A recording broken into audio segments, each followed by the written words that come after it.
Wait one more minute. We're live on YouTube, we're recording, and we're live on Zoom.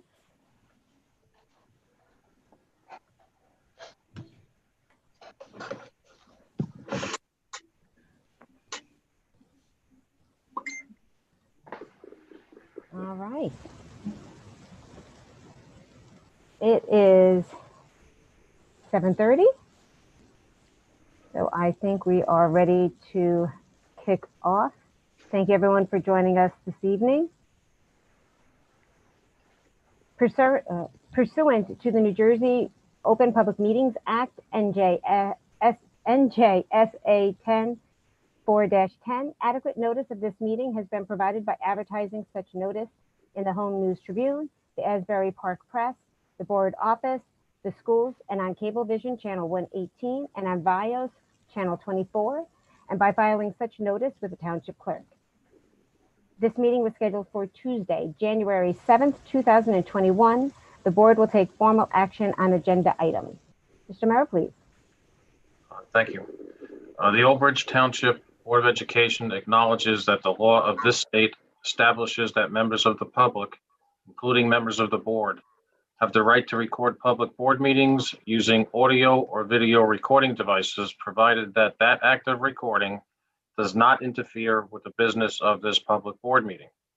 Therefore, the board makes it known that any such recording is to be considered the private recording of the individual and in no manner represents the official record of the board, of this board.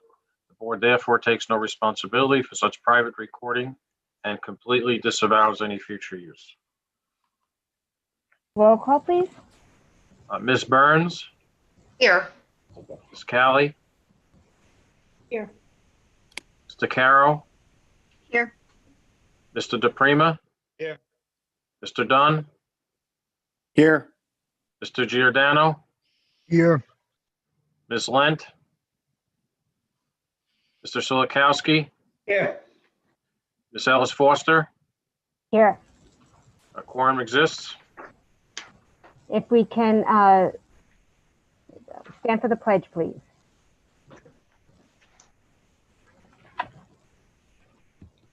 I pledge allegiance to the flag of the United States of America and to the republic for which it stands, one nation, under God, indivisible, with liberty and justice for all.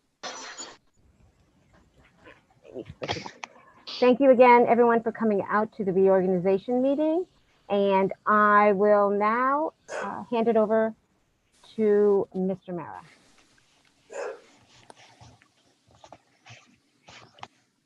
Thank you, Ms. Ellis Foster. The one time a year that I assume the chair is at the organization meeting, and one of my first duties is to report the top 3 vote getters in the November 3rd election. Mr. Matthew Silikowski received 14,915 votes. Ms. Jill DeCaro received 11,793 votes. And Mr. Frank Weber received 11,403 votes. Congratulations to the elected officials and the re-elected officials. At this point, the swearing in of the members will commence.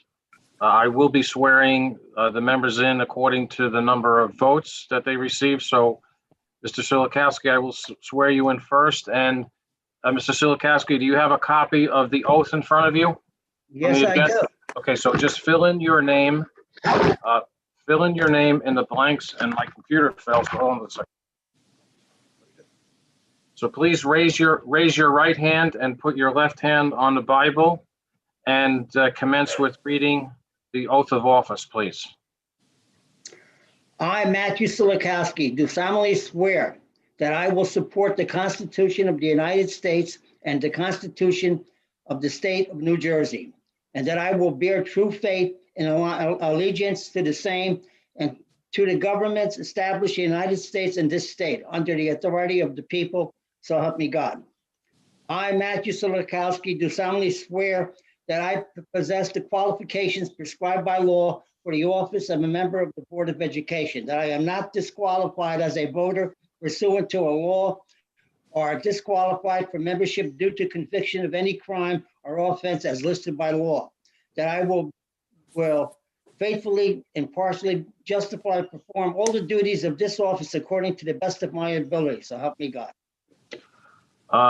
Thank you and congratulations for being reelected to the board for 3 Thank years. you. Ms. Jill DeCaro, would you please commence with the oath of office, please? Yes, sir. I, Jill DeCaro, do solemnly swear that I will support the Constitution of the United States and the Constitution of the State of New Jersey, and that I will bear true faith and allegiance to the same and to governments established in the United States and this state, under the authority of the people, so help me God. I, Jill DeCaro, do solemnly swear that I possess the qualifications prescribed by law for the office of member of a Board of Education, that I am not disqualified as a voter pursuant to law or disqualified from membership due to conviction of any crime or offense as listed by law, and that I will faithfully, impartially, and justly perform all of the duties of that office according to the best of my ability, so help me God. Congratulations and welcome back. Congratulations on the reelection and welcome back to the board for 3 years. Mr. Weber, you're next. Please raise your right hand, and if you have a Bible, put your left hand on the Bible, and if not, I have one here, and we'll make. I have a circa 1979 St. Mary's Catholic School in South Amboy, which is a family heirloom. Okay, so please commence to read the oath of office. All right. I, Frank Weber, do solemnly swear or affirm that I will support the Constitution of the United States and the Constitution of the State of New Jersey, and that I will bear true faith and allegiance to the same and to the government established in the United States and this state under the authority of the people, so help me God. I, Frank Weber, do solemnly swear that I possess the qualifications prescribed by law for the office of member of the Board of Education, and I am not disqualified as a voter pursuant to R.S. 19.19:4-1, nor disqualified due to conviction of a crime or offense listed in NJS 18A:12-1, and that I will faithfully, impartially, and justly perform all the duties of that office according to the best of my ability. So help me God. Congratulations, Mr. Weber, and welcome back to your new 3-year term. Thank Now, you. Joanne Torrey gave each of you an official document that's required to be signed.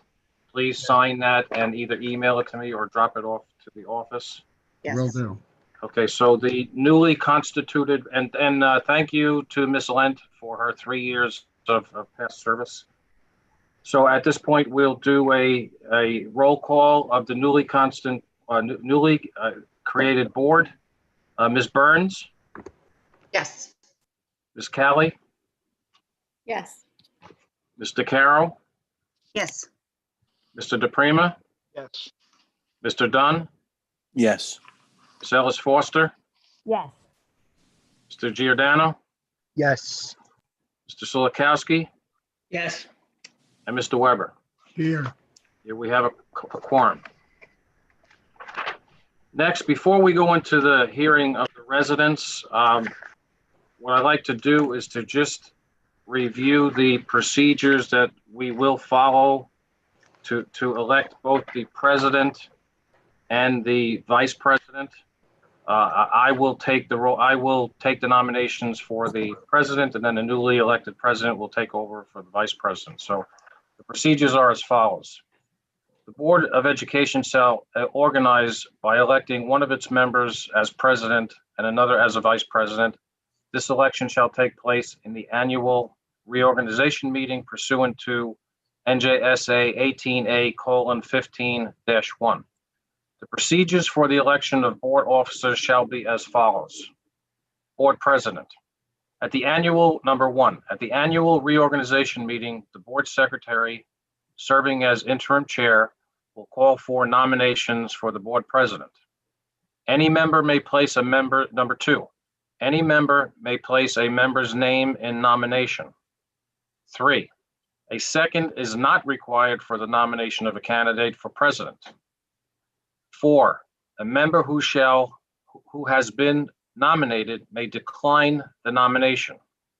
5, the board secretary and the board attorney shall record the names of all nominees for board president. 6, when board members have been given an opportunity to make nominations for board president, the board secretary shall close the nomination. 7, the board secretary shall then conduct a roll call vote on nominees in the order in which they were nominated. Nominees who have declined nomination shall not be included in the roll call. 8, a board member may only vote in support of one candidate. Number 9, the first candidate to receive votes from a simple majority of the board members present will be elected to the office, and the board president election process shall conclude with no further roll calls. Number 10, in the event of a tie between 2 or more nominees, a second runoff election shall be conducted between the candidates receiving the highest number of votes. And number 11, in the event of such a tie, the board secretary shall conduct the runoff election via roll call in which each board member may only vote in favor of one of the remaining cabinets. The process for the vice president is identical, only that the newly elected president will manage that process.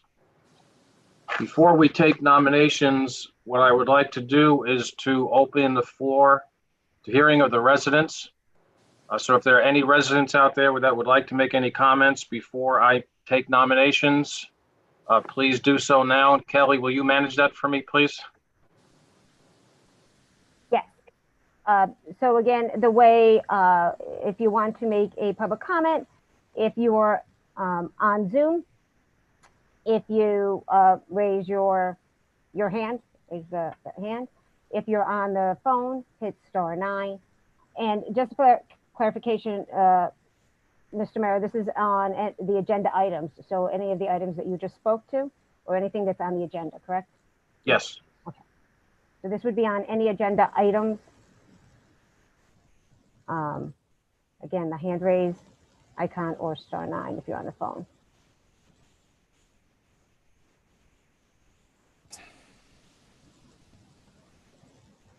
And at this time, I do not see anyone raising their hands at this time. Okay, thank you, Ms. Ellis Foster. So at this point, under item number 11, nominations and voting, I will be accepting nominations for the president. Are there any nominations? I would like to name Sal Giordano for president. Are there any other nominations for president? Jill DeCaro? I'd like, wait, Jill Calley. Oh, I'm sorry, Jill Calley, I'm sorry. I'd like to nominate Jill DeCaro for president. Are there any other nominations for president?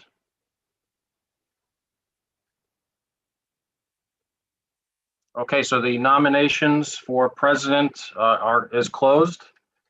And the first candidate that was nominated by Mr. Silikowski was Mr. Sal Giordano. Ms. Burns, yes or no? No. Ms. Calley? No. Ms. DeCaro? No. Mr. DePrima? Sorry, no. Mr. DePrima? No. Mr. Dunn? No. Ms. Ellis Foster? No. Mr. Giordano? Yes. Mr. Silikowski? Yes. Mr. Weber? Yes.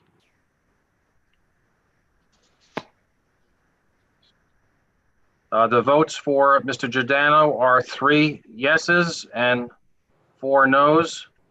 So he is not nominated. Six no's. Six noes, I'm sorry. The second nomination is for Ms. Jill DeCaro. Again, yes or no? Ms. Burns? Yes. Ms. Calley? Yes. Ms. DeCaro? Yes. Mr. DePrima? Yes. Mr. Dunn? Yes. Ms. Ellis Foster, Yes. Mr. Giordano, No. Mr. Solikowski, No. Mr. Weber. No. The yeses are 6 and the nos are 3. Ms. Jill DeCaro is the new president of the Old Bridge Township Board of Education. Congratulations. And the floor is yours, Mr. Carroll. Thank you very much. Okay, so now we need a motion for vice president. Do I I would have like to any? nominate Teresa Burns for vice president. Mr. Okay. Solikowski nominated Ms. Burns. Yes. Mhm. Do we have any other nominations?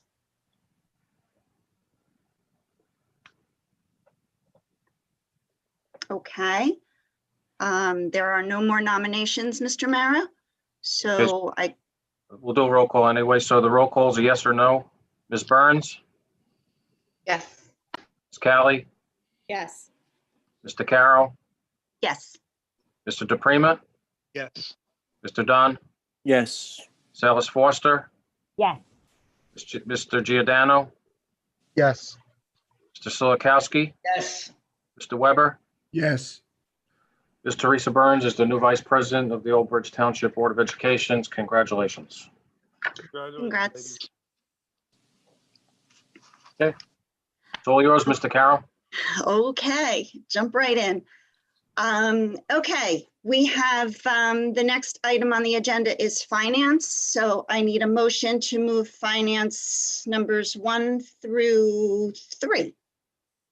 Callie will move. Do I have a second? I will second.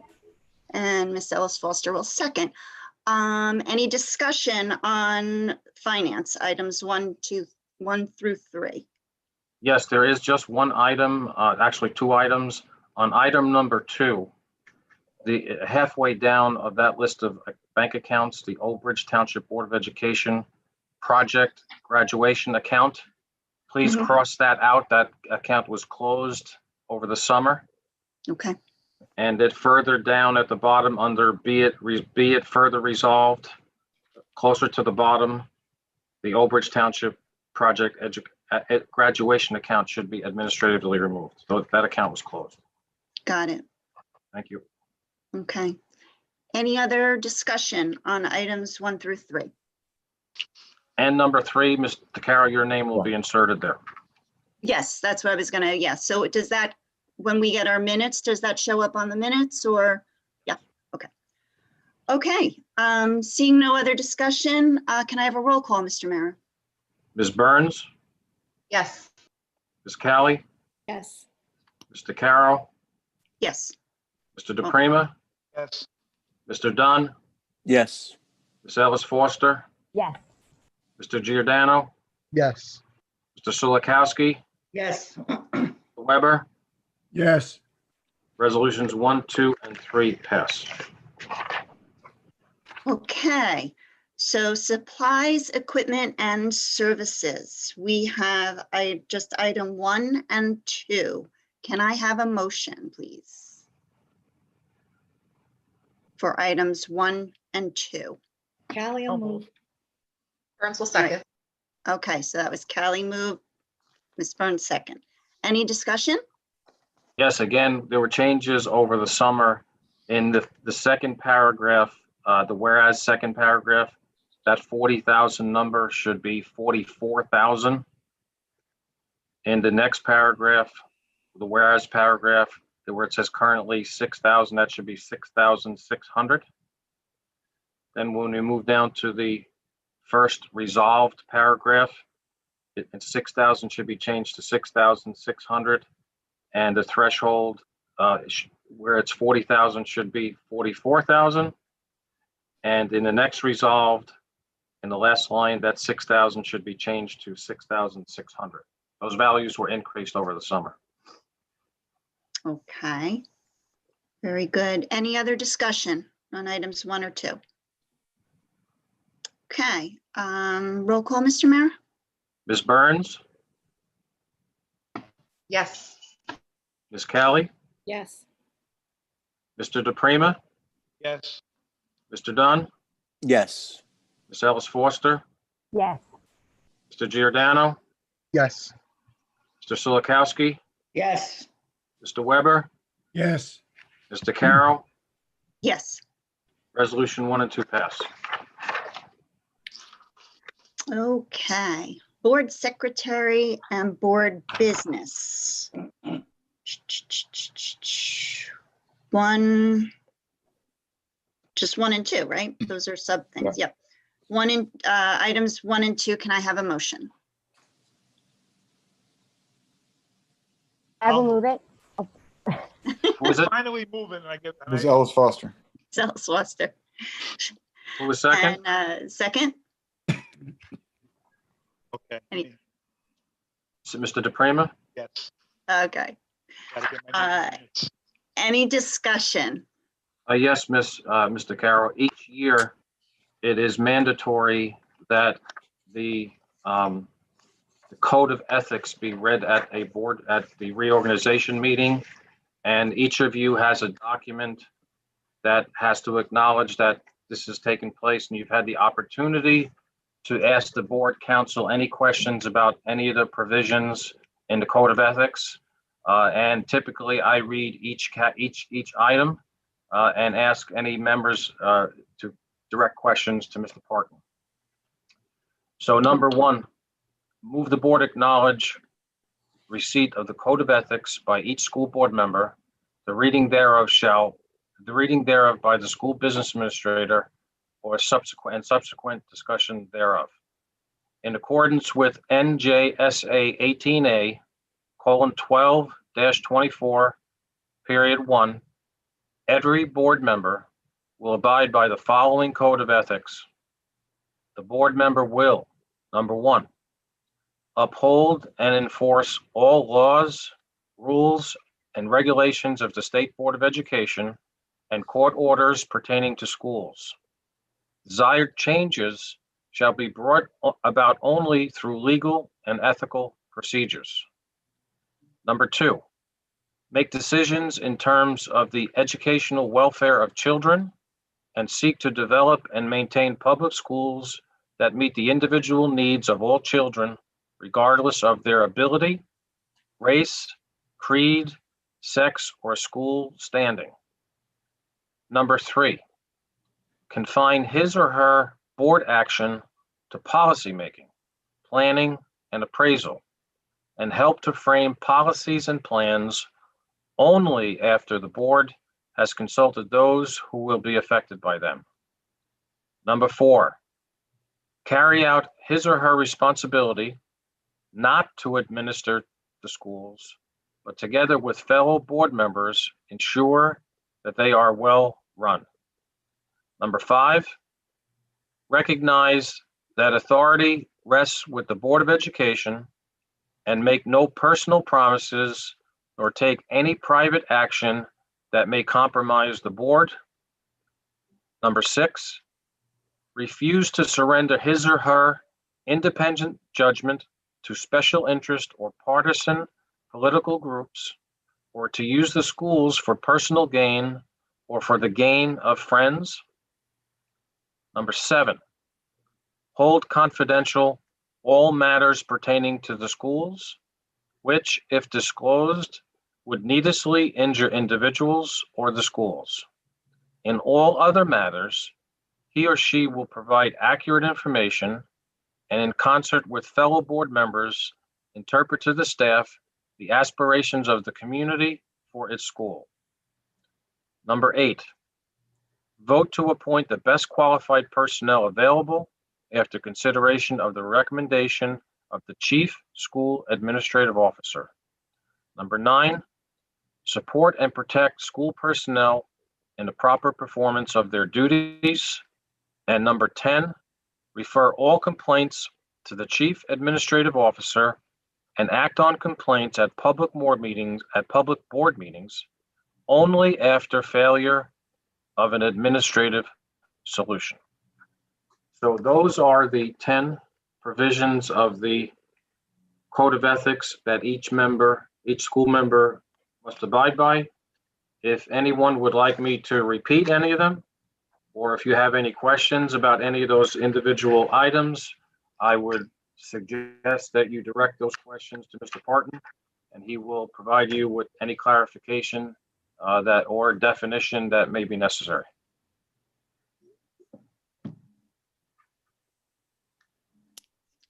Does anybody have any questions? No? Okay. Can we have a roll call then, Mr. Mayor? Ms. Burns, Yes. Ms. Callie, Yes. Mr. DePrima, Yes.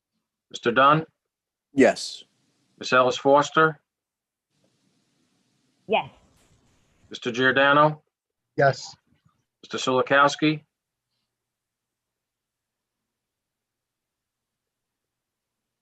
Mr. Sulikowski, You're on mute, Matt. Yes. Mr. Weber, Yes. Mr. Carroll. Yes.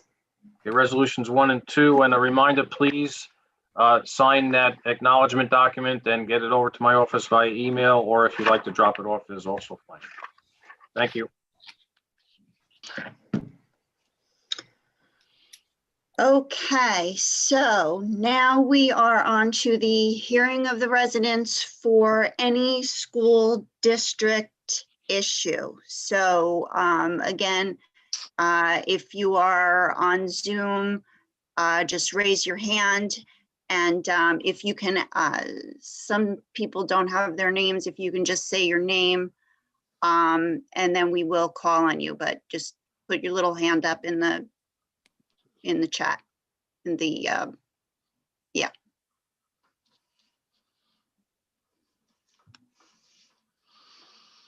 Give a few minutes or maybe a minute or two.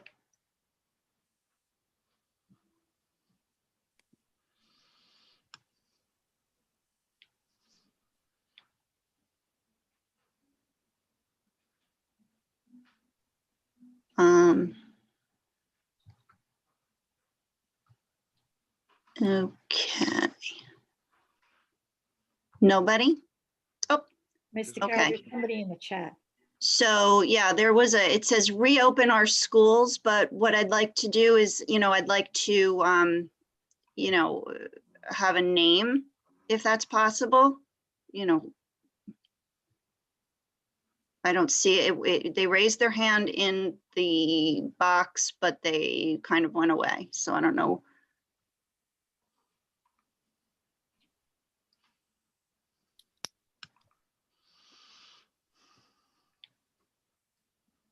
Reopen schools. Can you state your name?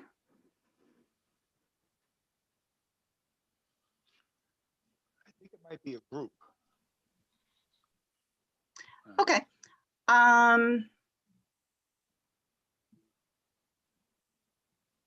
Mr. Carroll, they are there. If they unmute themselves, I believe they can talk now. Okay. Reopen our schools. If you unmute yourself, you can speak.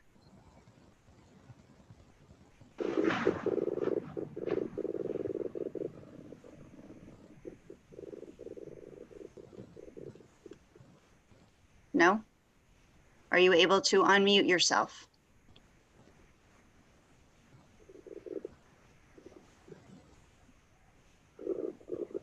Okay, so it just looks like, yeah, it just looks like in the chat, they want to know what the plan is to reopen the schools. Okay, your mute function isn't working. Okay, all right. So the question is, what is the plan to reopen the schools? So I guess I'm going to hand that over to Mr. Cittadino. Thank you. The task force met today and provided their input into a plan to reopen schools. We looked at the data not only from the state, locally. We looked at our impact within our schools right now, and we have not provided, or we do not have a final decision on that yet. Some information has to go to the board. But currently we looked at that since Christmas, Well, since New Year's, we have nearly 500 new cases here in Old Bridge. Since Christmas, we have 9 deaths in Old Bridge. Our numbers today was a record high number of cases for COVID-19 in the state of New Jersey. It's our highest mark as of this far since the COVID pandemic. Our staff, our student numbers for actual students who are inflicted with COVID-19 right now is at its highest also. I believe we have 42 students currently with COVID-19 in the district, and over 20 staff members, or at 20 staff members right now who have COVID. So those are all the things we took in consideration. We are looking at that information, and we will provide information to the public as soon as it is available. Okay, and we also have Mary. If you unmute yourself, can she unmute herself now, Ms. Ellis Foster? Mary Permiano, if you can unmute yourself. Yes, hi. Hi, everyone. So David, just to come back to the reopening, we are a week out or 2 weeks to the next phase. I'm not sure. I know you said you have no information, and your stats that you just gave us, but how are you making a decision so late in the game when schools are supposed to be, the next phase is supposed to be in 2 weeks? So what are you waiting for, I guess, is my answer or my question. And just like somebody said in the chat room, I forget her name, Gina Lynn, I completely agree with her. Old Bridge has been left behind compared to many districts in the area. We have neighboring districts within a few miles of us who have been back, especially kindergarten and elementary school, who are at most risk to be at home. You're talking about but in a few months, you're talking about 12 months of children being home, and almost a whole entire school year of loss of learning. So I don't understand how we still don't have a decision within 2 weeks. So are you just not making a decision and to keep everyone quiet in the town that wants to return to school? And so that's my question. How are you able to make a decision whether they go back or not within a week or two? So you must have more data about where this is going for our district. Like I provided you the information, we have just met. We finished at 6:30 this evening having a conversation, and I received the feedback from multiple parents, multiple stakeholders from within the community, multiple staff members within the community, medical personnel within the community, and we are taking that information. And COVID is a fluid situation. So when we left the decision in November to reassess it in January, we would hope that the situation wouldn't be as bad as it is in January. But looking at the information today, we don't have a crystal ball in November 20th to say that on January 7th was going to be the highest day of COVID new cases in the state of New Jersey since March of last year, since the inception of COVID in the state. And that is very concerning. So that information has been provided to me, my task force, and that information is being digested, and a plan will be going out to the public shortly. Okay. All right. So the only other hand I see in the chat right now is reopen our schools, and he or she, I don't know, was having trouble unmuting herself or himself. So did speak in the chat. So I am going to just allow, if you can also state your name when I unmute you, or actually I can't, Kelly. They need to unmute themselves. If they Oh, unmute okay. themselves, they can talk. Yeah. All right. I have to get used to this technology. You have to unmute yourself. If you can.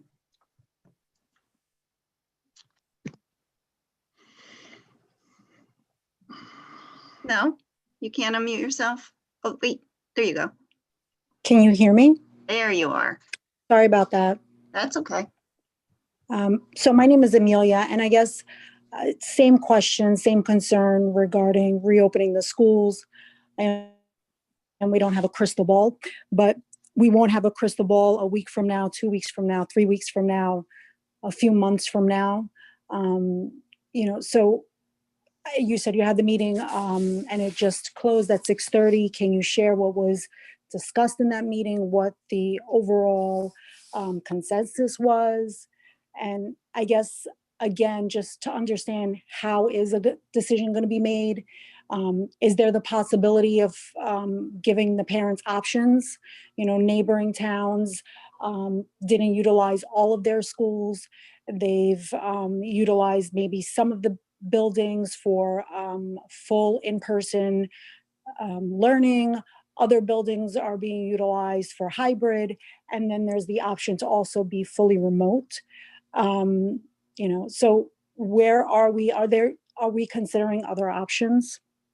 And in terms of not having that crystal ball, like I said, we won't ever have that. So do we just keep prolonging it? More tests are done, more available. The numbers may continue to go up, but it's just a different, from what it seems and what the data shows, it's just different than what it was in March and April in terms of symptoms and things of that nature. But regardless, I guess, what is the plan? What was the consensus at the meeting that you had prior to this?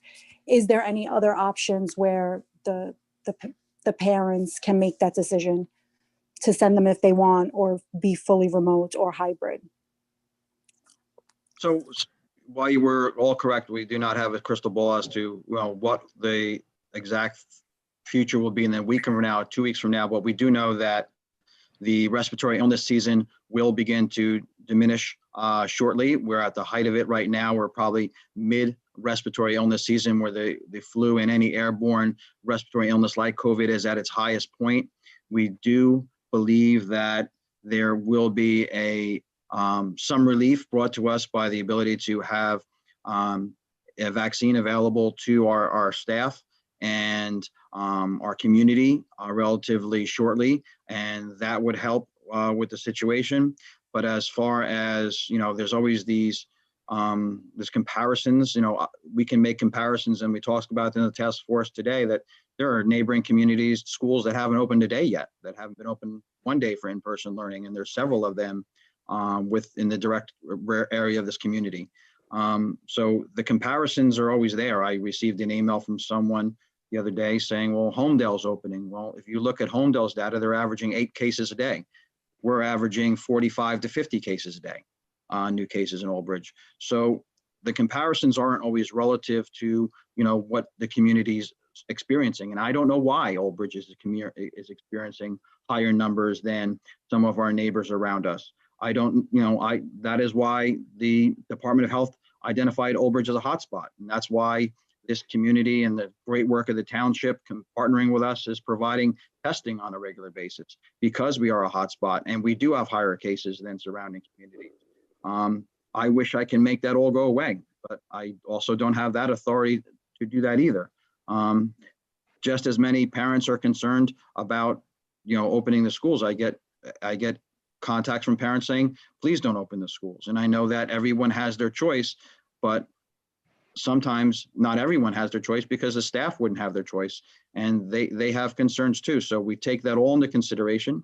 The information from our meeting that just ended at 6:30, I have not had the ability to put it all down and provide it to the board and to other stakeholders who have the rights to have that information prior to the information going public. And when we have the information all put together, we will put it out to the public as soon as possible. Okay. Next person up is Lisa. I'm gonna have Miss Ellis Foster. You just have to now unmute yourself, Lisa. Yes, hi, can you hear me? Yep. Yes, hi. So I have 2 questions. One is about the reentry task force.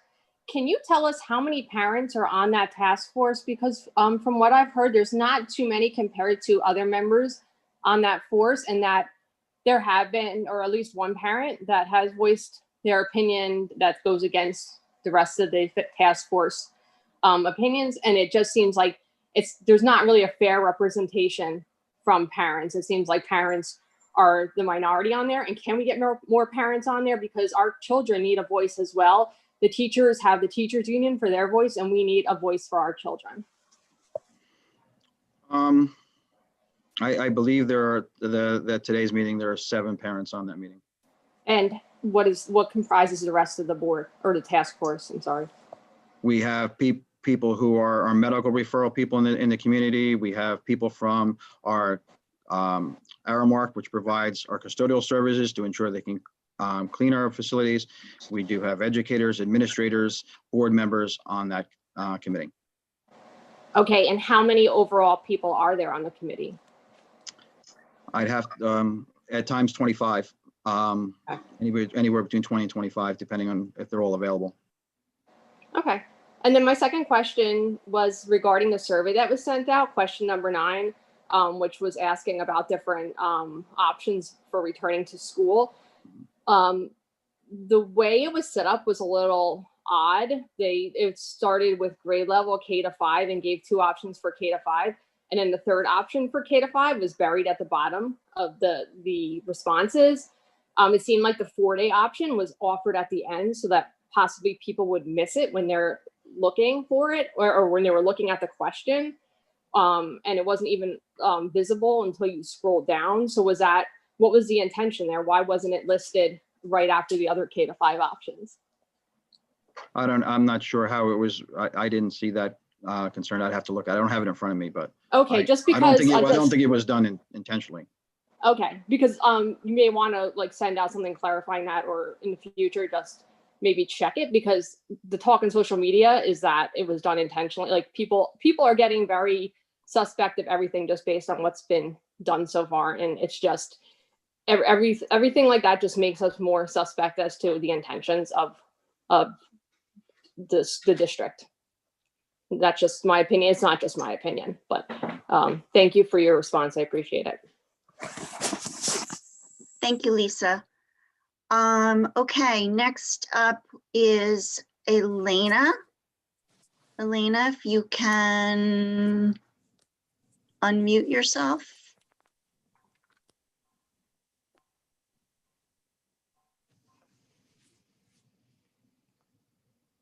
Hi, can you hear me? Yes. Hi. Hi, good evening, everyone. So I too have a question. My name is Elena Francisco, and I am the PTA president at Shira. So I have to be very honest, I usually try to just do a little more listening, just to, kind of see where everybody's coming from and understand that there are many, many different opinions and logistics that go into the decisions that are made for our students. But I too, like those who have spoken, am concerned about my children and all of our students in the community. I don't like the changes that I'm seeing in them emotionally, and I know that I'm not alone in that. So I want to ask right now, what were the results of the survey that was sent out? Do we have numbers on how parents responded to that survey? Yes, we do have information. We're going to probably put that out to the public over the weekend. I don't have it all in, there's a lot of questions, but I don't have them all in front of me right now. Like if you ask me a particular, the interesting thing about, and you'll see when we print this out, the township is basically split down the middle with almost every decision we make in reference to the pandemic. And so it's basically without odd numbers, and 50% want some portion of the students to come back at some point, 50% want it to remain remote. Yeah, I guess the question that I was most curious about was the question that was just brought up by the last person, to see how many parents, really want to get their kids back into school and which option they chose. That's really my only question. Just doing a lot of listening at the moment. It's again, like I said, I don't think there's anyone, especially in the education point of it, or from our team, that's like not advocating for trying to get students back as soon as possible. When this first happened in the March of 2020, I say this all the time, we were directed to close down with one particular suspected case within our community. And I know things change, and I know that people's tolerance and expectations to this pandemic change. And now that we're experiencing, yesterday, I think today's 59 cases, the other day 77 cases in the township. We have 42 students actively with it, 20 staff members actively with it, that people are, the tolerance for is changing. Hey, let's please send them back. And when we do send back 40 into a classroom, if you have, again, not all going to come back in, but if a good portion of those 42 students are in school with COVID, even a portion of them, the CDC and the New Jersey Department of Health guidelines have increased since we've become a high risk area in this area of New Jersey. So now mask wearing doesn't count as part of the social distancing, in which you get to determine whether someone has to then quarantine or not. So we used to be able to say that, okay, you were in the room with someone who was positive, but you wore a mask. So that's not relative anymore. They say, because we are a high risk area, even wearing a mask, you still have to quarantine. So that would at times possibly double the number of people we would have on quarantine. The problem we have is when we have such a high level and we are in a high risk area, that it increases the number of staff that we quarantine. And the thing we don't want to do is invite our students back because we want them back, and then have to send them home again because we can't keep up with the staffing because of the quarantine that happens when you have, like I said, 20 staff members positive and 42 students positive. That number, when you come in contact with 3, 4, 6 people, 10 people during the course of the day, that's 10 more staff members that I have to send home. And we do not want to do that to the public again, where we bring our students in and then we send them home 3 weeks, 4 weeks later because of the staffing. We want to make sure that not only is everyone safe, not only, I mean, the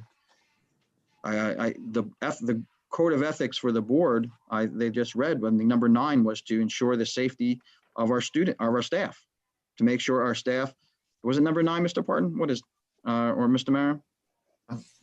Yeah, number 9 is support and protect school personnel in proper performance of their duty. So to support and protect, we have a duty and responsibility to support and protect not only our staff, but our students, but our staff as well. And with our board members, many of them are here that are sitting on the task force.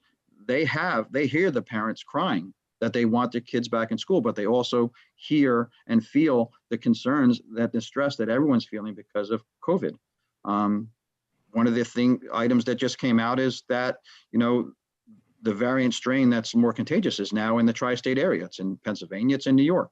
How much time do you think before that's here in Middlesex County? These are all things we take into consideration. I'm sorry to ramble on. I want to be as transparent as possible, but I do want to provide the board with as much information as possible, and all stakeholders, my administrative team, my principals, before the information comes to the public.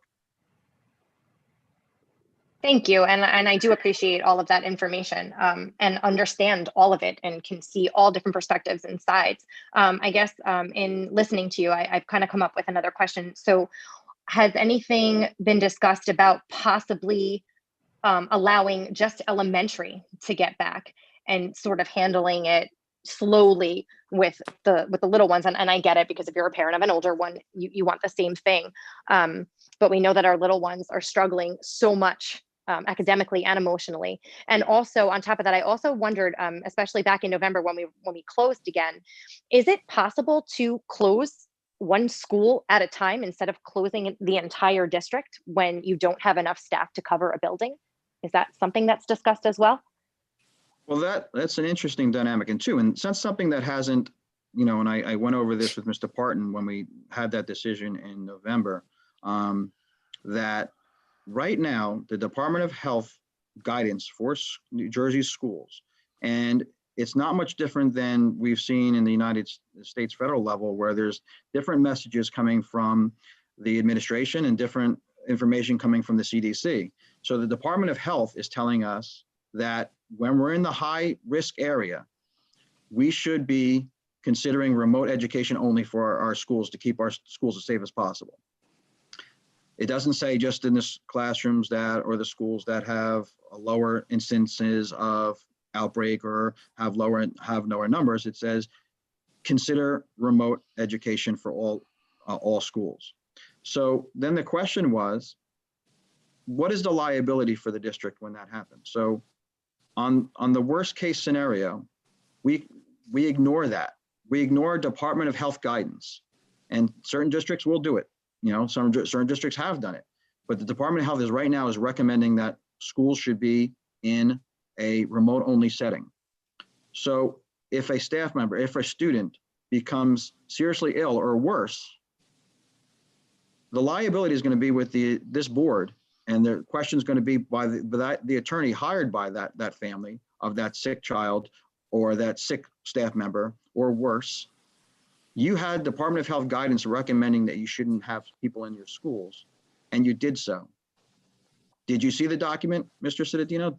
Did the board see the document? And why did you have the schools open anyway? That's the first place they're going to go with the liability issue. And that's something we've considered as well. So to answer the question as to why we don't pick and choose what schools we open and which ones we close, we do that when we follow the Department of Health guidance when we have an outbreak in a school. But when the decision was made based upon a Department of Health guidance that we reached a high level zone, that it was all schools within the district. I understand. Thank you for answering that.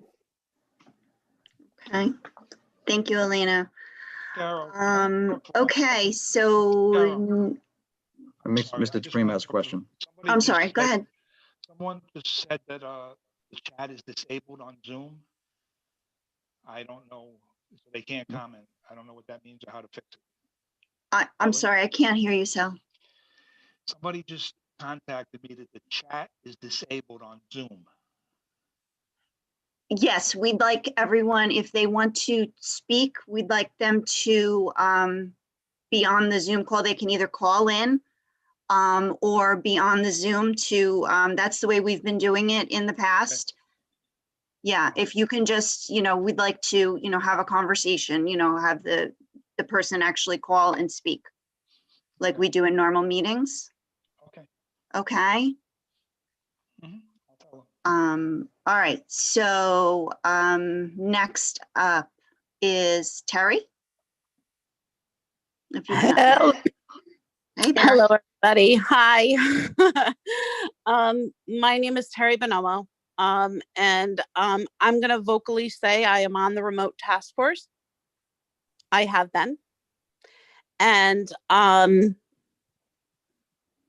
regardless of what people in this community think, no one knows, and I'm going to get emotional, no one knows the amount of hours, the amount of arguments, the amount of tears, the amount of stress that has gone into this.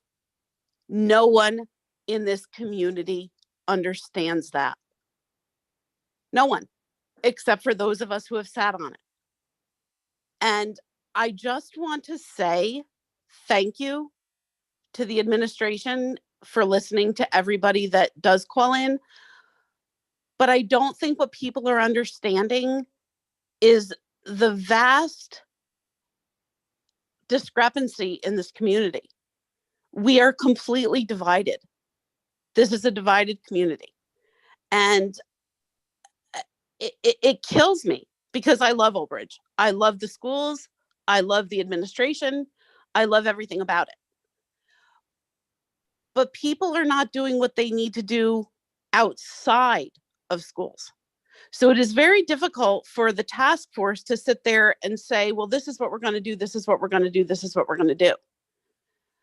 Regardless of your political affiliation, regardless of what is going on, people need to start understanding that schools are a safe place and they need to be they need to remain as such.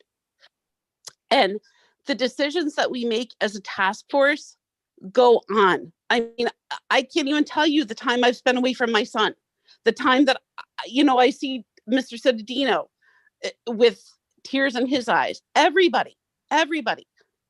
And it's easy. It is very, very easy to criticize the decisions that we make, but you don't see the overall picture. We may not have staff to staff the buildings.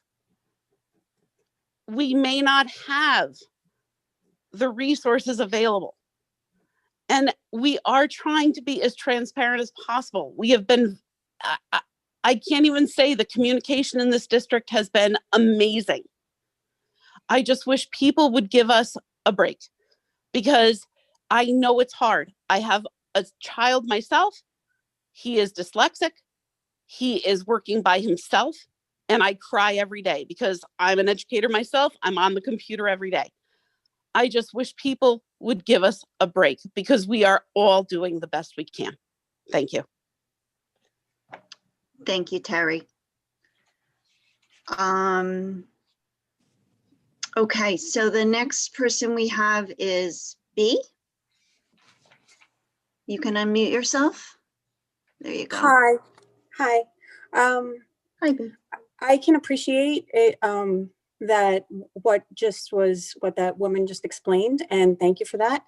And I honestly, I can totally appreciate that as a parent.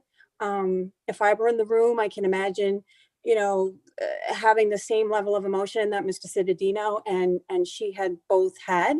But has anyone thought about, I don't know, getting help from people that actually, or sought out anyone that, obviously this is an anomaly event and these things, every 100 years, but at this point, because things are not changing as quickly as they should, and our children are really going dramatically in the wrong direction, sought the help of people who can do BCP planning to, contingency planning, other than this remote, because obviously, like, I think you all want the best for our children, right? You have the responsibility to protect our children, you said, but you also have the responsibility to educate our children. And I understand, I have family members who are educators in New York City schools. So I can totally appreciate both sides of this, this debate, but just trying to get, like, when you don't call a plumber if you locked yourself out of your house, right? So I can appreciate that you're all educators and you have some level of planning and trying to work with budgets, but this is not something that maybe it should be left to just parents and the board. Maybe we should get some outside help that could be more objective and use the data that we have objectively, instead of, like, getting the emotions involved and like not letting this go in the direction that maybe it could go if it wasn't blocked by emotions and debates. Has anyone thought of, looking for help like that?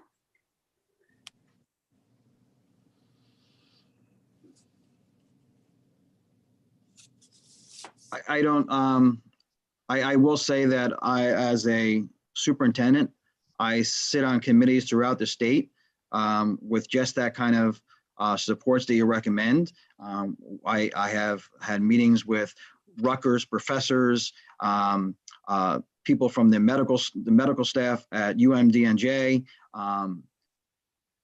local universities. We get experts to come in all the time to assist us and give us thoughts and ideas on how to best deal with the situation. And even talking about the Department of Health, a phone. I know our nursing coordinator is on the phone with them on a regular basis.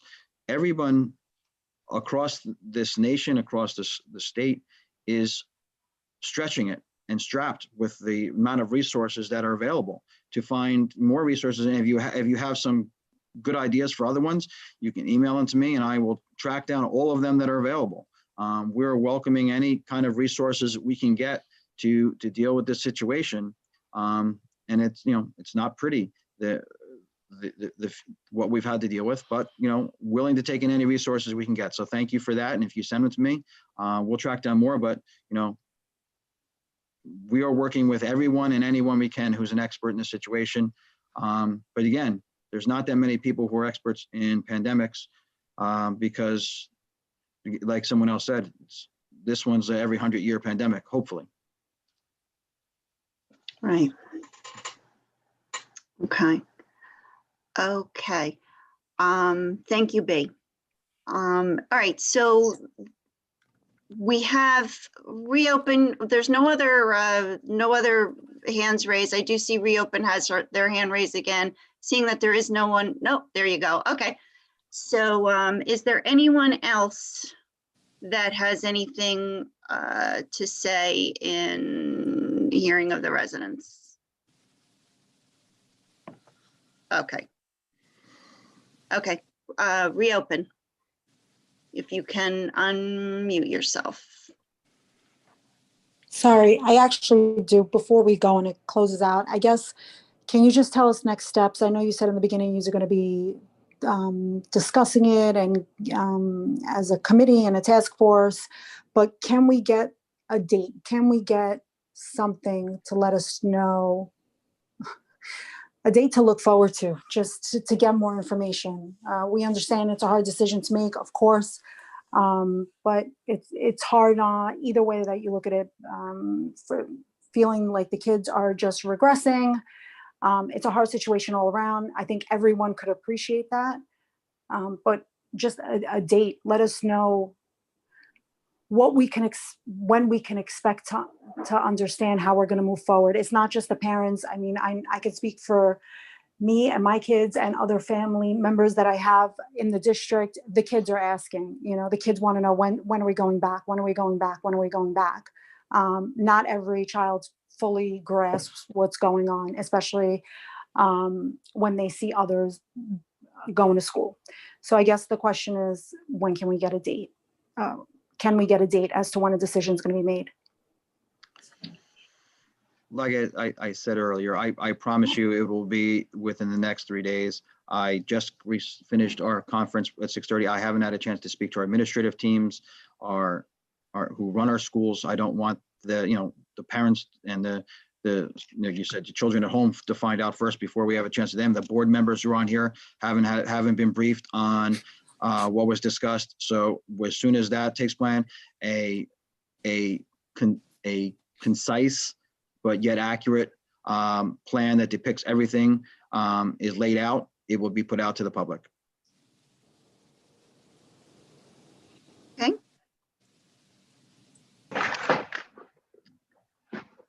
Okay. All right, we have one more hand raised and oh, yep, there you go. Mary, unmute yourself. Hi, this is Mary again. Thanks for listening again. While I appreciate all what David was saying, we need to try our best. And like many other parents, this is our children, this is their education, and this is their emotional health. And we have to take that as #1 priority, as well as their safety. It is proven that the schools are not where this virus is being transmitted. If New York City could get 190,000 elementary school children back into schools with a very high transmission rate, we can make it happen for the sake of every child and every child's education, and more importantly, their well-being and emotional health. It is at the most important thing. There are children suffering. We need to make this happen. I don't want to hear the statistics. I don't want to hear all of that. We have a town that the cases are outside of the schools. We have two Catholic schools that are open.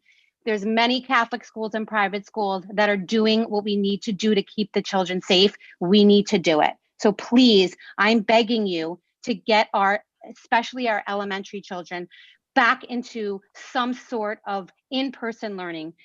This remote learning is failing. It is not helpful and it's not working. And this cannot go on. We don't have a crystal ball. We could be 2 years into this.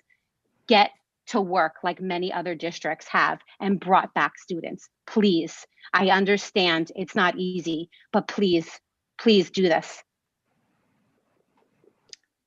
Thank you, Mary. Okay, next person is Lynn. If you can unmute yourself.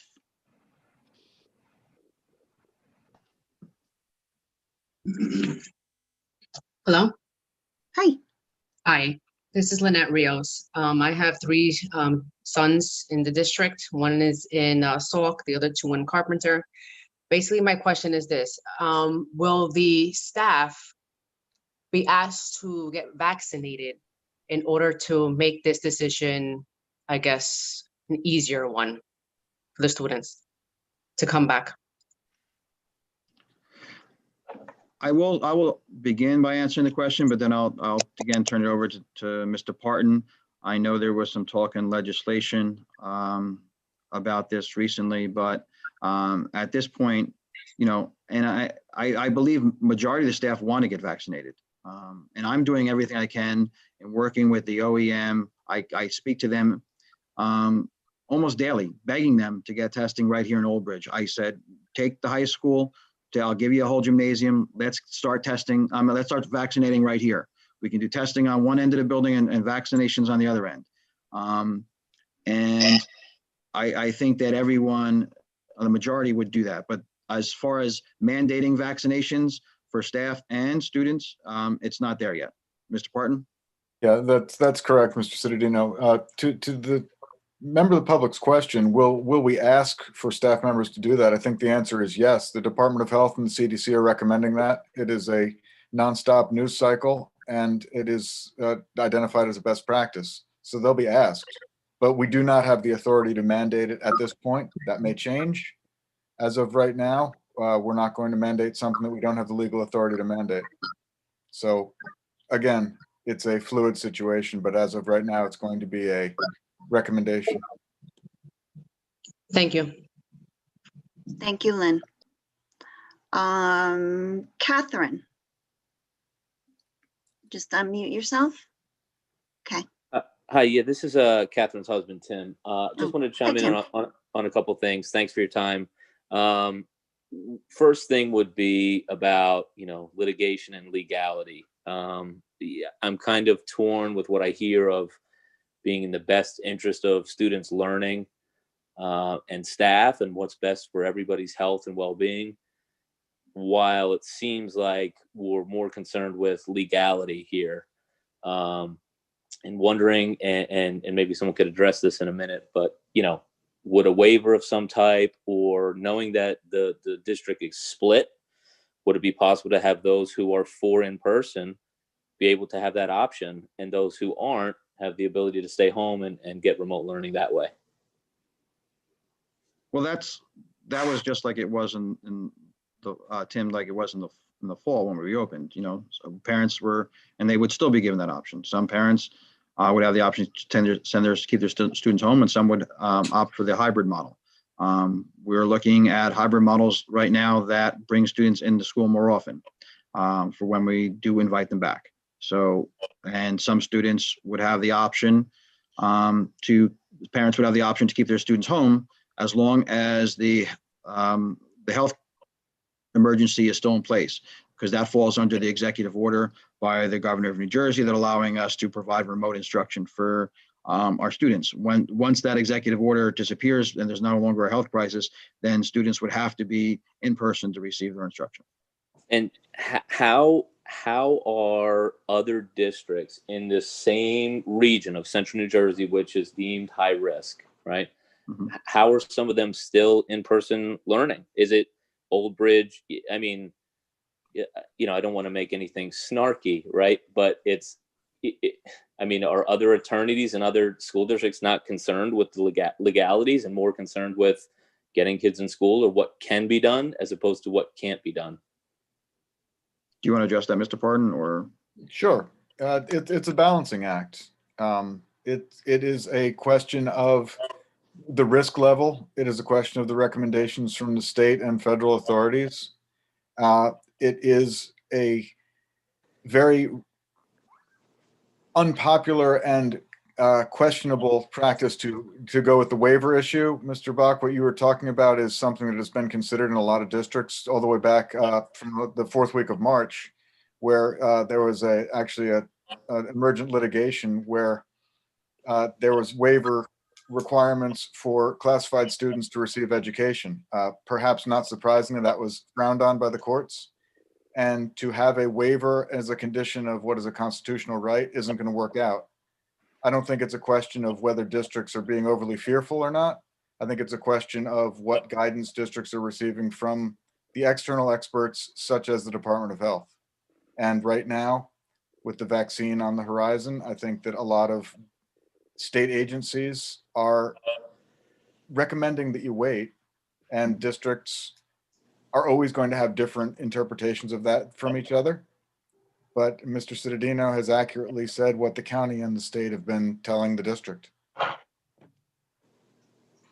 I understand that was a very legal response, but what I'm looking for is on, and I haven't sat in on other districts' calls like this, but it's hard for me to comprehend that districts in such close proximity can be handling things in such different manners when using the same statewide recommendations and same Department of Health recommendations. So ultimately, to chime in and piggyback off some other folks, it seems hard for me to think that the goal is back in school when it seems like the goal is to not be back in school, and what justifies us not going back, as opposed to what creative options can we explore to get kids back, especially the most vulnerable, the youngest, and those who need to be back in school, not want, but need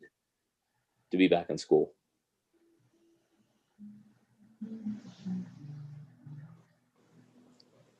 I will just say that, like I said to numerous callers before, that the task force, which is made up of multiple people from many different backgrounds, looks at the information and weighs all that information, and then decides, or makes a recommendation based upon what the risks are. And again, the administrative team, the educational team is looking at every avenue, whether it be based upon, like you said, the needs of students who are at the greatest risk, getting them back earlier, and having that available. And we do so not with just a mandate or decision, but we do so through consensus, because that's the way we have done this since the beginning of this task force when it was formed. And I look at other townships task forces, and it's made up of 6 people. I don't know of any around the area that has such parent involvement and as much involvement as our task force does. But again, we are all sympathetic to what you're saying, and we're working as hard as we can to provide an in-person date as soon as we can, in light of the pandemic being at its highest numbers right now than it's ever been before. Today was a record high day for people to pandemic, a record high number of deaths in New Jersey related to the pandemic. And while everyone says, there's lower risk for students in schools, they seem to be asymptomatic, but they also have the ability to spread it to people within their families. I have a personal experience with that going on in my neighborhood right now, where a young person brought it home from a recreation type program, and now the whole family has it, including the mother and father who are out of work. And it's tough. These are all tough decisions, because they play on everyone within the family. It's not just something related right in the school, but it grows through the pandemic onto the families and to everyone else. Yep, I would agree with that, and I think it was smart that you did actually close the schools from over the holidays, because I think some people probably did have larger gatherings and exposure numbers have gone up. But on that point, I think I saw some data around the holidays showing that after schools were already closed, that not only, some student numbers could have, actually went down, I believe, and some teacher numbers went up. So I just want to make sure that, and again, I think after these holidays, these numbers should have spiked. I think there's much more increased testing as well, as of late, than opposed to March when testing wasn't as prevalent. So I think hopefully all of the data is being looked at, as you mentioned, a consensus for a decision. And I'm looking forward to see what the data looks like for these surveys to make sure that the decisions that are made are done by the people, right? Or by the parents and teachers and staff. Thank you. That's all. Thank you. Thank you. Okay, we have someone, husband? If you can unmute yourself and just state your name, please. Hi, can you hear me? Yes. I just want to be referred to as a husband to an educator.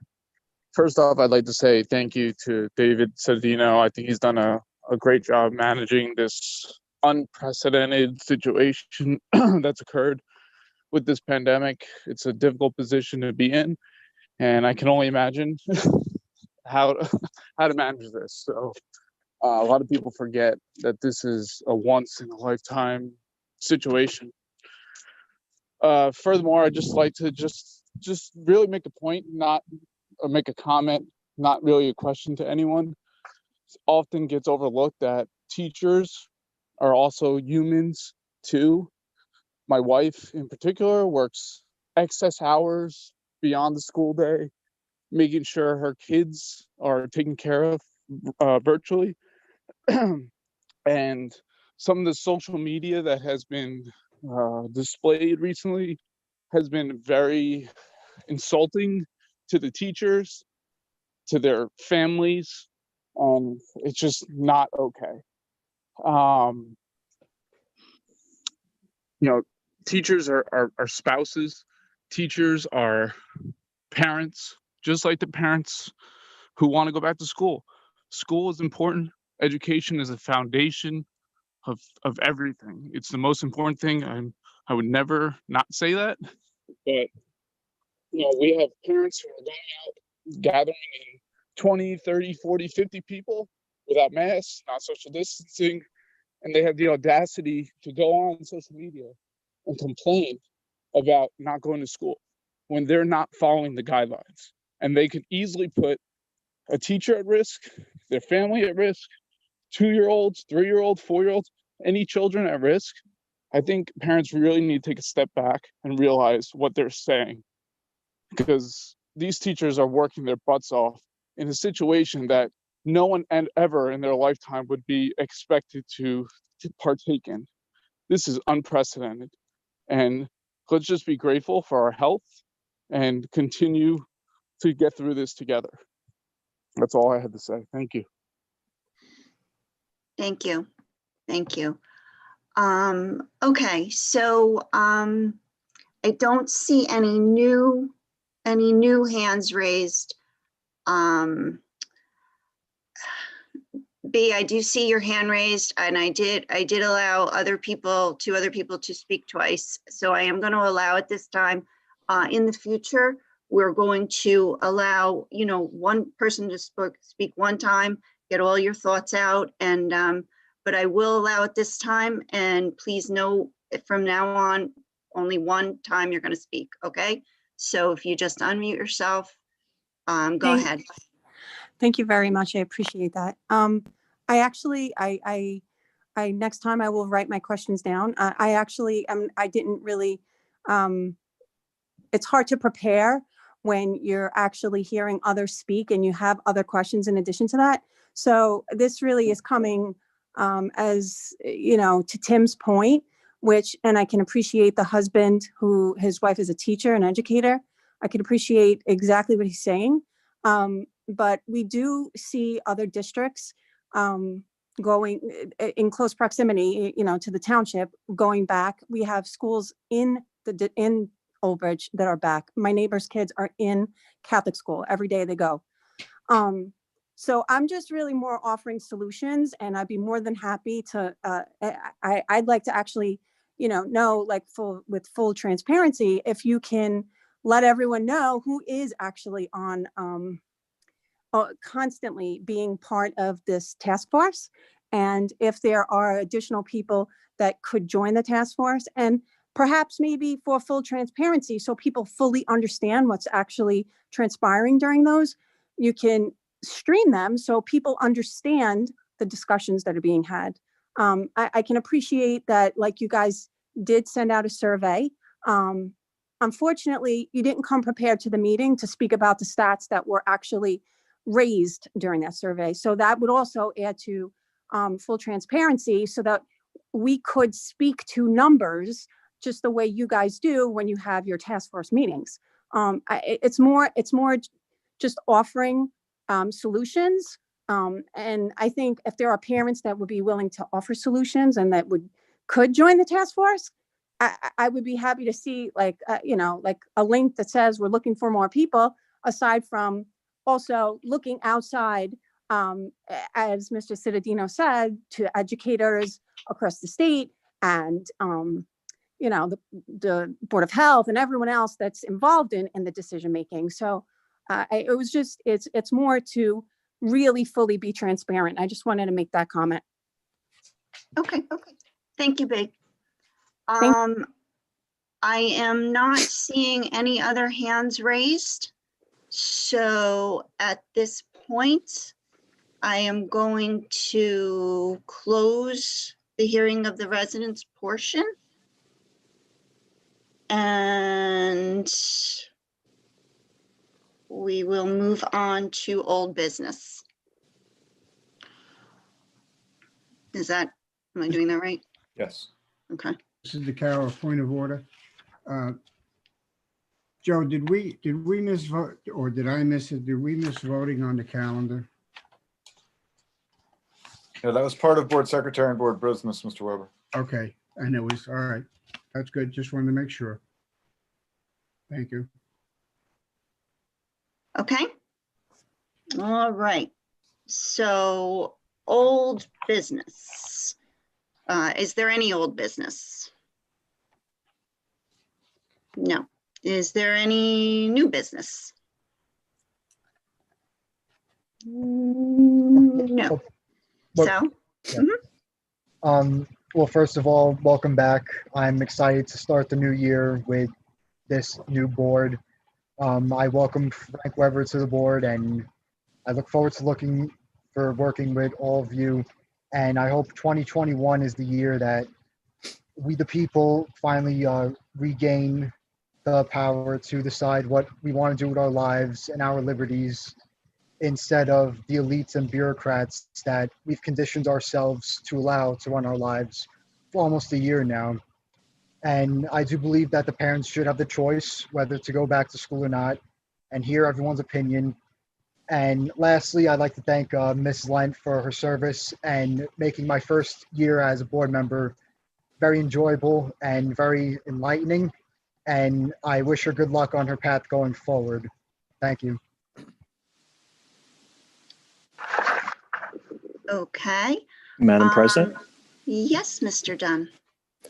So I just want to thank your predecessor, Kelly Ellis Forster, for a remarkable year as the board spokesman, president, leader, everything you want to put into a package. I think she did a wonderful, unbelievable job based upon the unprecedented circumstances we were confronted with.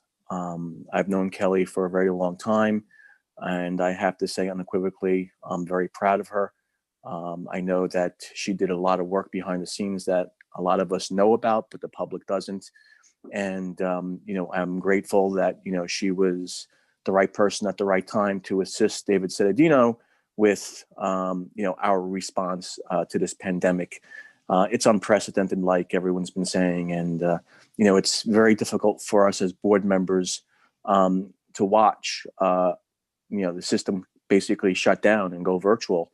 And, there's many board members who advocated to get the kids back in school. And it's a debate that could run on for hours and days, and you're going to have different opinions.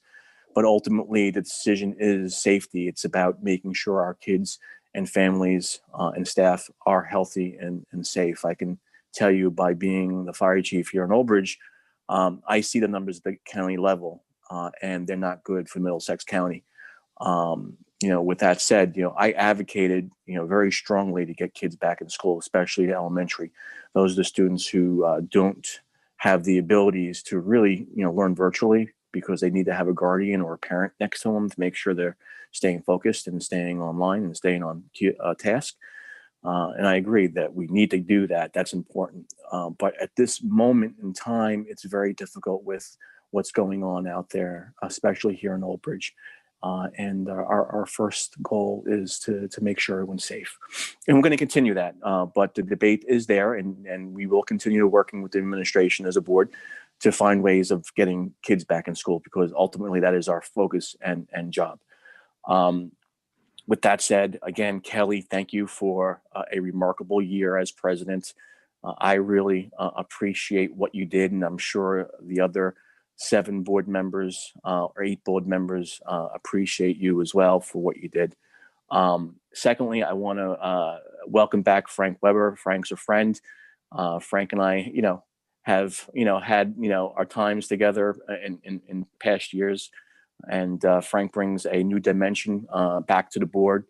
Frank has a lot of knowledge and history, and we don't always agree. I'll be the first person to say that, but Frank has always been a positive resource and been very helpful in his knowledge of what has occurred, and his abilities as a leader in the town is also a very helpful thing for us as a board.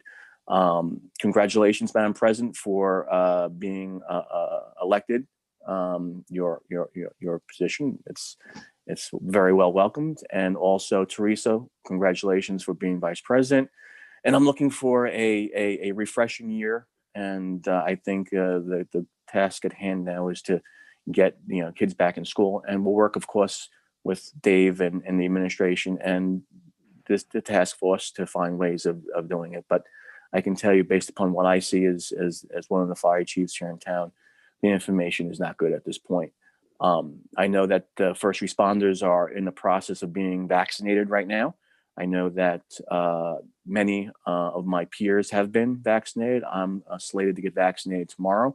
And I'm hoping that 1B, which is part of the process where educators and staff of schools get vaccinated. I'm hearing that's probably going to be sometime in late January. So, we're getting close to the end, and I'm going to appeal to the public, bear with us. Many of us on the board want our kids back in school. I can say everyone wants the kids back in school. It's just not you, and we need to do it safely and correctly. And the light is at the end of the tunnel, and we're going to continue working very diligently to find that way. So thank you. And again, congratulations, Madam President, Madam Vice President, and welcome, Frank. Congratulations, Matt, and of course you again, Jill, for being reelected. And Lisa Lent was a very important part of the board. She brought a great perspective as being a business mind, a human resource professional, and she will be dearly missed. But again, thank you, everyone, and Happy New Year. Thanks, Rich. Would anyone else like to speak or have any old business or anything? I actually have a question and a thought. So it was mentioned by somebody, I think it was Bay, asking if we could stream the meetings. Is that something that we can, are we allowed to do that? Stream the reentry meetings? Yeah, or stream any kind of climate meetings that we hold. You're allowed to do it. The question is what subject matter is being entertained, and does it make sense, and would it be in a digestible format? Because not everybody in a group would be necessarily talking into microphones in a user-friendly manner, but that's really up to Mr. Cittadino. I wasn't sure if we had to abide by any open meeting act or anything like that, if we did decide to do that. Then my That would not be applicable. other, sorry, what? The Open Public Meetings Act would not be applicable to those meetings. Okay, thank you. And then my other thought was somebody had mentioned anxiety, not knowing when schools are going to reopen, and it can be a little, I'm in an uncertain situation that I get a little bit, anxious. So is there a way that we could let people know of markers maybe that we would be looking at to see if we're going to re-enter? So let's say maybe, I'm just spitballing here, consecutive day of maybe 1% or 2% decrease in cases. Is that something that the public could know that, all right, we're trending in the right direction, or if we get something from the health department saying that we can reopen, are there markers that we can give to the public to let them know that we're on track with it? That's a question for Mr. Cittadino. Yeah, I'm sorry, you cut yourself off at the end, but I think I got most of it. Yes, and that's, when even as we stated the date of the 19th, it was clear that, we would have to look at the indicators at the time, look at the data at the time. I don't think anybody would say, well, it's best to come back while the data is trending up. And it's definitely trending up right now. And that might be just a reflection of, the holidays that we just experienced and gatherings for New Year's, as we thought it would be. And that's why the 19th was a date that was chosen, because it would fall with outside the 14 days beyond the time when most people will be approaching large gatherings. So, we want to look at those trends and see when they're trending in a downward direction and present dates to the public as to when we're looking to come back. So hard dates so they know about it and be ready for it. Okay, do you think that there would be other markers so that we could let them know? Such as? Let's see. I guess besides overall cases, there's, I don't know. Well, right now, I can't think of anything off the top of my head, but. Well, right now we're a little over a 10% positivity rate. That means that of the, I believe, the 52,000 tests that were conducted yesterday in the state of New Jersey, over 5,000 or 6,000 persons were positive out of those tests. So those are, you want to have a lower positivity rate. And I know people talk about, well, you're testing more, so you're going to have more results. But trending also with that data is that the number of hospitalizations, and you know this more just as much as anyone, as your husband works in this field, the number of hospitalizations, the number of ICUs, the number of deaths have also gone up. So just because you're testing more and yes, that would indicate that you're getting more tests, but just because you're testing more doesn't mean that the number of hospitalizations, the number of deaths would go up too with it, as you're discovering the more cases. So those are all things we look at as well, because they're telling they talk to us as to the, not only the community spread, but is the community spread related to just testing, or are the high number of testings results because of testing, or is it related to the community spread, which we also get, like I said, get the indications from the number of hospitalizations, the number of people in ICU, the number of people on ventilators, and the number of deaths, which have also gone up in accordance and similar to the number of cases. Right. So we've been looking at all this data, but I don't think we've articulated it to the public saying, we're going to monitor this. If it goes down for X consecutive days by X amount of percent, we be on track to reopen. Right. And you just explained it very well why we're closed. So I'm just that, well, I would say a clear indicator would be if this, and I would love for this to happen within the next week or two, if the Department of Health lowered us to a moderate rate. That would be a great indicator. Yeah, that'd be good. Because then it eliminates the liability that we talked about before. Because right now they're telling us that we should consider remote education. So if it's in a moderate rate, they relieve that stipulation. Okay, so maybe we could just find a way to, I hate to say it, on the district website. I don't know if we could, or I or could just put the daily. I think we have a resource there for it, but I can definitely put the daily rating on there and say that we're looking towards a moderate rate. Okay, I hate to burden you with more stuff, but I'm hoping that'll help. All right, thank you much. All right. Thank you much. Anybody else want to speak? Anybody? Frank, it looks like Frank, you're muted. I see your lips moving. There you go. Well, no, I'm try unmuted again. now. There you go. A lot of people wish they had that tool and understand that. But in any event, I just want to say that I'm thankful for the people who supported me, and I'm glad to be back on the board. The focus, I think now, the greatest focus for all of us is to do the best we can to get our kids back in the buildings, as many as we can, while at the same time not compromising health to the staff. Now, it's an easy thing to say. It's much tougher to do. But I will help and work all I can to see that that goes forward. Okay. Thanks, Frank. Kelly? Yes, thank you. Hello, thank you. It's nice on this side. I know. This is... First, Rich, thank you very much. I appreciate those words. I'm trying to look at my notes. I want to also thank Lisa. I did touch base with her today. She was a great asset.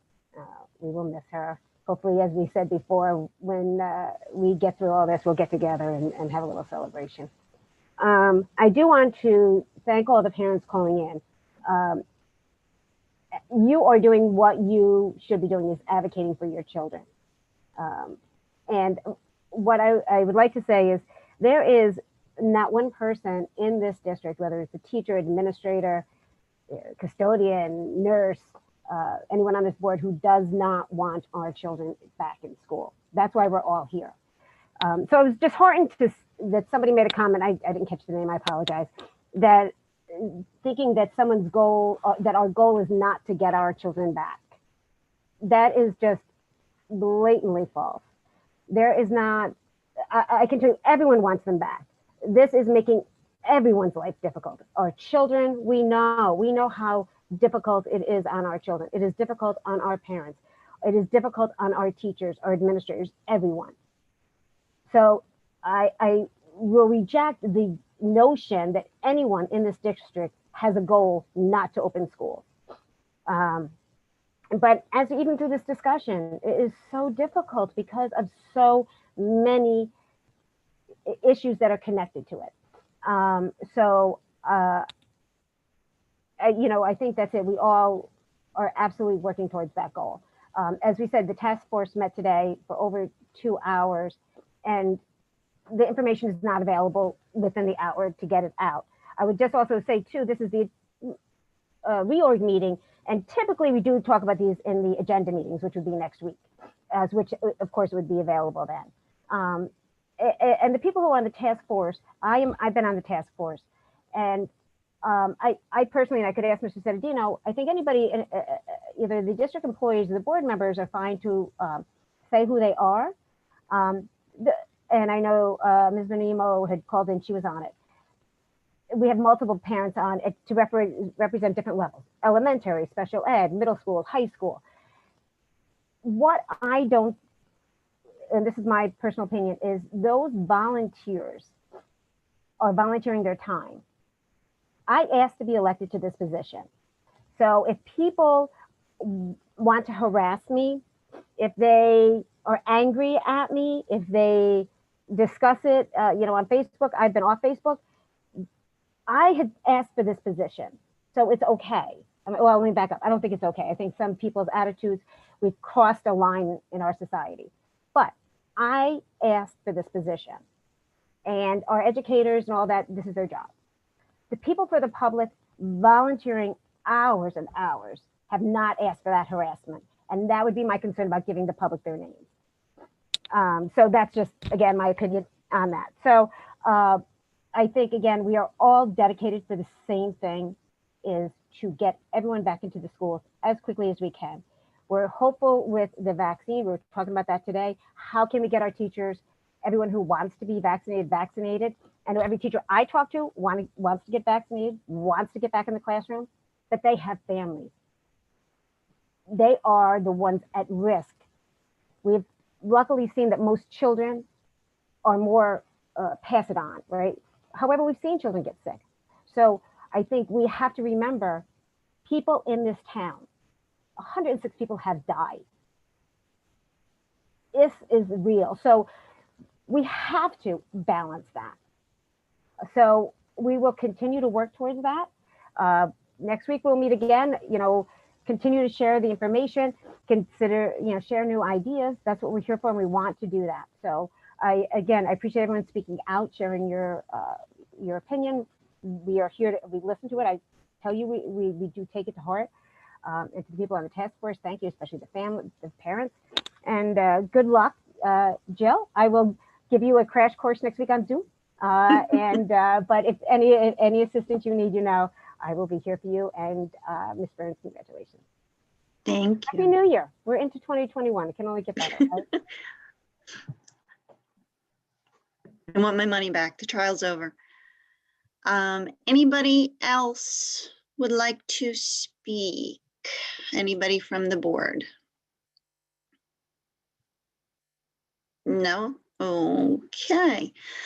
All right, so seeing nobody else wants to speak, I am just going to say, Kelly, you pretty much took the words right out of my mouth. A lot of things that you said, I was thinking the same things, and I was going to say the same, very, very same things. I really do appreciate all of the callers, and I totally appreciate all of their concerns. And as Kelly said, there is not one person on this call, in the task force, in the district, that doesn't want to get our kids back to school. Not one. And there are conversations that are had, and we did, and again, as Kelly mentioned, and I was going to say also, this is a reorg meeting. And our task force did literally just end an hour before this meeting started. This is not our agenda meeting. Our agenda meeting is next week. So it's not, someone said, Mr. Citadino came unprepared. No, he has to collect all his data. He has to tell his administrators, his principals, the board before it goes out. And that's the process. And that's not about not being transparent. That's just, the data's just got to be collected. It's got to be put together. This is not an agenda meeting. This is a reorg meeting. So there will be another opportunity to have a meeting next week. And I'm sure that all of that information will be available to everyone. So please, it's a little bit of a bone of contention with me when people talk about transparency, because there is total transparency in this district. Ask a question, it will be answered to the best of anyone's ability. So, but I appreciate the concerns and the questions, but please understand this is the reorg meeting. This is not a regular agenda meeting. So all of that information will be out. And again, I am also on the reentry task force. And, so I am there. It was I think it was a 3-hour meeting today, and lots of different ideas. Every idea has been floated and discussed and sometimes argued, and, tears, and, all of these things are discussed. And so, and I know that it's hard for people to really know that because they're not seeing the meeting. and they don't know. And that's why when the information does come out, that's when, when Mr. Cittadino compiles all of the information, you will know. You know as soon as we know, as soon as it gets compiled. So with that, I'm going to leave that conversation, and I want to just speak to my girl, Kelly. I didn't congratulate you on your last meeting in December, because I knew you were going to start this meeting. So technically, the first half of this meeting was your last. But I just wanted to say, it was such a great experience being your VP this past year. And also what everyone else has said there, I can't even imagine anyone, I have such really big shoes to fill. And we have had some really great presidents. And again, my predecessors have all been fantastic, really great, really large shoes to fill. You have been fantastic, especially with your tech savvy. I might have you be the tech person. No, I'll figure it out. But your passion and your dedication to this district is just inspiring to me. So hopefully you're not going to go anywhere. I know where you are. I have your phone number and I know where you live. So I look forward to calling on you and the other past presidents that are still on this board. We have a lot of really, really experienced people on this board. Frank, welcome. I look forward to working with you. We're all in this together, guys. And I think together we will do this. The vaccine is coming out. It's coming out. It's coming out slowly, but it's coming out. I'm registered. I have no idea when it's going to happen. And there is a light at the end of the tunnel. So again, I appreciate all of the callers that called in, and hopefully your questions got answered. And I just wish everyone a happy new year, and thank you very much for this opportunity to serve. And if there is nobody else that has anything to say, I think, are we adjourning? Yes. Motion to adjourn. Motion to adjourn. Was that Frank? Yes. All right. Do I have a second? John will second. All right. All in favor? Aye. Aye. Opposed? Abstentions? We are closed at 9:17. Good night, everyone. Night, everyone. Good night, everyone. Night. Thank you.